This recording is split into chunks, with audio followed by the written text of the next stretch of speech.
네, 오늘 함께해 주실 두 분입니다. 박창환 장한대 교수, 김대현 시사평론가 모셨습니다. 어서 오십시오. 네, 안녕하세요. 네, 안녕하세요. 네, 벌써 이제 4월 10일이면 딱 총선이 1년이 남았습니다. 상당히 시간이 빠르다, 또 새삼스럽게 이렇게 느껴지기도 한데 1년이면 길기도 하고 짧기도 한 그런 시간인데 과연 여야에겐 어떤 속도 또 어떤 무게로 다가올지 주목됩니다. 일단 여당은 여소야대 국회 구도를 바꾸고 싶을 거고, 또 민주당은 최근 선거 2연패를 끊어내야 되겠습니다. 자, 먼저 국민의힘 상황을 보면요. 지난 2016년이었죠. 총선에서 패인으로 지목된 이른바 공천 파동. 이것이 또 재현되는 것이 아니냐. 이런 것이 가장 지금 국민의힘 입장에서는 리스크이자 또 변수일 거라는 관측입니다. 우선 두 가지가 궁금한데, 왜 집권당은 흔히 얘기하는 공천 파동이 이렇게 잦게 일어날까? 또 이른바 다음 내년 총선에는 소위 윤심 공천이 실제로 얼마나 힘을 발휘하고 작용을 할 것이냐, 이 정도가 아닐까 싶습니다. 김대현 평론가님 어떻게 보십니까? 왜 집권당 공천 파동이 잦은 거예요? 우선 뭐 집권당이라고 하면 행정부를 장악한 권력을 가지고 있는 정당과 세력을 말하는 거 아니겠습니까? 네. 지금 현재 집권 세력은 국민의힘을 기반으로 한 윤석열 정부인데 예. 늘 보수 정당이 집권을 하게 되면 권력자의 의중을 살피기 바쁩니다. 그리고 그 권력자의 의중이랍시며 사실 어떤 뭐랄까 권력자의 이름을 팔아서 그 호가호위하는 세력도 등장하게 예. 되는데, 그 사이에서 사실 당내의 소장파라든가 아니면 개혁을 주도하는 세력과의 마찰 충돌, 네. 그리고 그 결정판이 공천에서 이루어진다. 그래서 매번 뭐 이명박 정부 때도 그랬습니다. 그리고 또 박근혜 정부 때도 마찬가지였습니다. 예. 이번 윤석열 정부 때도 사실은 일정 정도 공천 과정에서 충돌과 반목 갈등이 예상되는 상황입니다. 자, 그런데 다만 이명박 박근혜 정부 때와 조금 상황이 다른 것은 그 전직 두 대통령 같은 경우는 정당에서 오랫동안 활동을 했던 반면에 네. 윤석열 대통령 같은 경우는 정당 활동이 거의 전무하다시피 하지 않습니까? 그랬죠. 자, 그럼 외부에서 진입한 대통령이 선출이 됐고 그 대통령이 처음으로 큰 선거를 맡게 되는데, 그 선거가 또한 정권의 중간평가 성격으로 가기 때문에 윤석열 대통령과 또 윤석열 대통령을 보호하고자 하는 그 친위 세력들은 그 영향력을 극대화시켜서 이번 공천에서 사실상 친윤 어떤 공천으로 이루어지고, 그것이 결국은 중간평가를 넘어서는 극복하는 그런 과정으로 가져가겠다라고 하는 그런 욕심을 부릴 수가 있는데, 예. 자, 그래서 윤석열 대통령의 어떤 내년 총선에서 있어서의 영향력은 저는 굉장히 커질 거라고 예상을 합니다.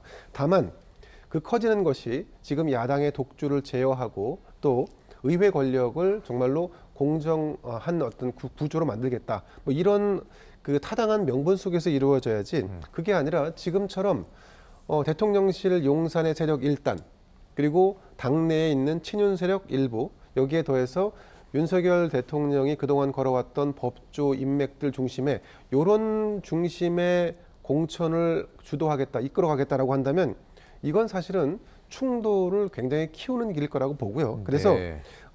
공천 파동이 일어나지 않으려면 일정 정도 이 어떤 친윤 세력들이 공천을 주도하는 것은 맞겠습니다만, 여기에 부가적으로 중도 세력과 소장파, 신진 이런 세력들을 골고루 배치하는 이런 노력이 필요한데, 과연 김기현 호가 그걸 해낼 수 있을지는 아직 지켜봐야 할 대목인 것 같습니다. 네, 그렇군요. 자, 국민의힘 이번 총선에서 주목되는 또 하나의 현안, 바로 검사 공천입니다. 윤석열 대통령이 검사 시절부터 쌓아왔던 인맥, 측근들이 대거 공천돼서 국회의원 배지를 달 것이다, 뭐 이런 소문들이 파다한데, 그 가운데서도 현 법무장관인 한동훈 장관 차출설이 또 나오고 있습니다. 최근엔 뭐 특별히 지역구까지 언급이 됐는데요. 송파병 얘기가 왜 나온 거냐면, 한 인사가 라디오 프로그램에서 한동훈 장관이 최근 송파 지역으로 이사를 갔다라는 이야기가 들린다, 이런 이야기를 했고, 원래 이제 강남 송파가 보수 세력이 훨씬 더 표가 많이 나오는 지역인데, 그 지역만 지금 현재 국민의힘계 의원이 아니다, 여권 의원이 아니다, 그래서 송파병이다, 뭐 이런 얘기 같아요. 본인은 최근 송파 가본 적도 없는데 구체적으로 얘기 나와 신기하다, 최근에 재산 신고했는데 다 보지 않았느냐, 이렇게 되물었는데요. 법무부는 검사 출마 제한법, 검사 퇴직 후 1년 동안은 선출직에 못 나오는 거, 여기에 대해서 또 반대 의견을 내서 또 미묘한 기류가 보이는 거 아니냐, 이런 생각이 듭니다. 자, 박 교수님, 마음을 먹으면 결과적으로 한 장관이 나올 수는 있는데 본인은 지금 아니라는 거잖아요, 현재까지는. 어떻게 뭐 보십니까? 지역구 배정이나 또는 네네. 지역구 선택이 지금 이루어질 단계는 아니죠. 예. 한동훈 장관의 여권 내의 위상이나 존재감을 본다면 전략적 공천이 될 가능성이 매우 높습니다. 네. 그렇기 때문에 뭐 지금 송파 얘기 나오는 건 너무 그렇죠. 이른 얘기다 이렇게 볼 수 있고요.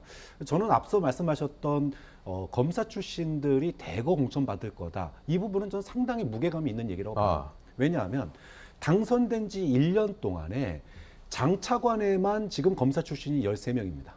주요 요직 포함하면 20명이 넘어요. 그리고 현직 검사 중에 주요 부서에 파견 나온 현직 검사만 50명입니다. 네. 자, 이들이 어디가 있냐? 국민연금 기금 운영의 상근 전문위원이에요. 또 금감원장, 보훈처장, 국정원 기조실장, 총리 비서실장 굉장히 생뚱맞거든요. 예. 검사 갈 수 출신들이. 있는데 없는데 다가 있단 그렇죠. 말씀이시군요. 왜 넣어놨겠습니까? 이들이 윤석열 정부의 성공을 위해서 5년 동안 순장조로 지낼까요? 그렇게 예측하는 사람 아무도 없습니다. 네. 이들이 이렇게 곳곳에 산재한 이유는 그런 커리어를 쌓고 인맥을 쌓아서 이번 총선에 대거 공천을 받을 거다. 이렇게 정지 작업이다 사전. 그렇죠. 네. 사전 정치적으로 보는 시각이 가장 정론 아니냐. 그렇기 때문에 뭐 다는 아니겠지만 상당수가 공천을 받을 가능성이 현재로서는 매우 높다. 그렇게 봐야 되겠죠. 네, 그렇군요. 자, 그런데 어쩌면 국민의힘 당장 발등에 불은 잇따른 논란이 아닐까 싶습니다. 지난 3일이었죠. 민생 119 특별위원회를 국민의힘이 출범시켰는데 어떻게 보면 민생 이슈를 선점하고 또 청년층과 중도층의 민심을 잡자 뭐 이런 의도인데 엉뚱한 발언들이 오히려 주목받고 상당히 좀 안 좋은 분위기가 이어지고 있습니다. 실언 릴레이인데요, 이른바. 김재원 최고위원은 제주 4.3 사건은 격이 낮은 추모일인데 대통령 불참을 공격하다니 이런 얘기를 했고요. 조수진 최고위원은 남아 도는 쌀 문제가 굉장히 가슴 아픈 현실이 아니냐. 밥 한 공기 다 비우기 이런 것들을 논의했다. 자, 이거 어떤 포인트에서 어떻게 받아들여야 되는 발언일지 모르겠습니다. 자, 이 발언들 사실은 지금 국민의힘도 그렇고 민주당도 그렇고 중도층의 표심 이거 여당 야당 다 못해. 나는 지지할 곳이 없어. 이런 분들 많은데 그런 분들이 볼 땐 더 안타까운 좀 그런 선의 발언이 아닌가 하는 생각 들거든요, 박 교수님. 양곡관리법은요. 예. 답이 나와 있어요. 네. 단기적으로는 가격 폭락 대책을 만드는 거고요. 예. 장기적으로는 쌀을 대체할 대체 작물을 갖다가 안정적으로 정착시키는 겁니다. 예. 쌀 한 공기 다 먹기가 반 공기 먹었는데 한 공기 다 먹기가 어떻게 그 중에 들어갑니까? 아무데도 해당이 안 돼요. 네. 혹시라도 쌀을 2공기 먹게 하자 그러면은 쌀 소비량이 늘어나니까 해당 사항이 있는지 모르지만 예. 뭐 반 공기 먹고 반을 갖다가 따로 어디 보관하는 것도 아니지 않습니까? 예. 그런 의미에서 말도 안 되는 얘기다. 정말 실소와 조롱의 대상이 될 수밖에 없다. 앞서서 지금 뭐 여러 가지 실언들을 보면 정말로 격이 떨어지는 최고위원회 아니냐. 인식면이나 그다음에 특히나 정책의 수준이 너무 품질이 낮아요. 예. 지금 윤석열 정부 출범한 지 1년 다 돼가는데 당선된 지 1년 됐는데 국민들의 피부에 와닿는 정책이 나온 적이 있습니까?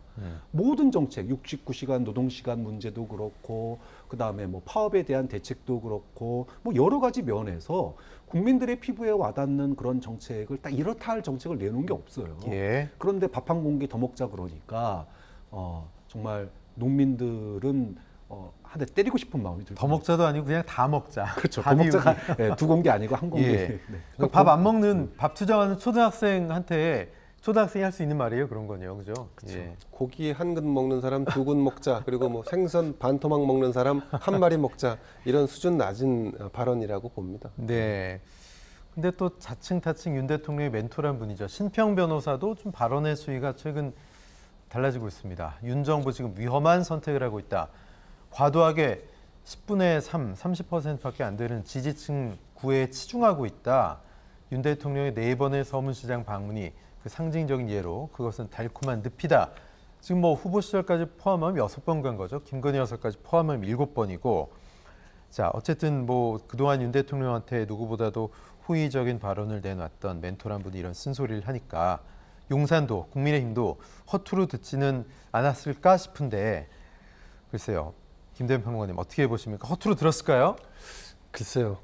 뭐 사실 내용 자체로만 본다면 틀린 말은 아니지 않습니까? 네네. 그러니까 정치를 한다는 것은 원칙과 소신도 중요하지만 때때로는 지역과 세대와 또 성별로 기계적인 중립을 지키고 또 그거를 때때로 이 용의주도하게 찾아서 뭐 활용하거나 아니면 접근하고 접촉하고 대화하고 하는 것들이 필요한 거죠. 그런데 대통령이 이를테면 보수의 심장이라고 하는 TK 대구의 서문시장을 유독 자주 방문한다. 네. 사실은 그래서 물론 그 전에 여수의 순천 정원 방문에도 갔었습니다만 그래서 이제 동서의 어떤 행보를 보였는데 주목을 받는 것은 서문시장이 더 주목을 받을 수밖에 없었던 것이고 그래서 세간에서는 대통령이 너무나 이 자신의 지지층 중심의 행보를 보이는 것이 아니냐라고 하는 그런 일종의 오해를 낳는 것 같은데요. 그런데 사실 심평 변호사가 윤석열 대통령의 멘토는 아닌 것 같습니다. 네.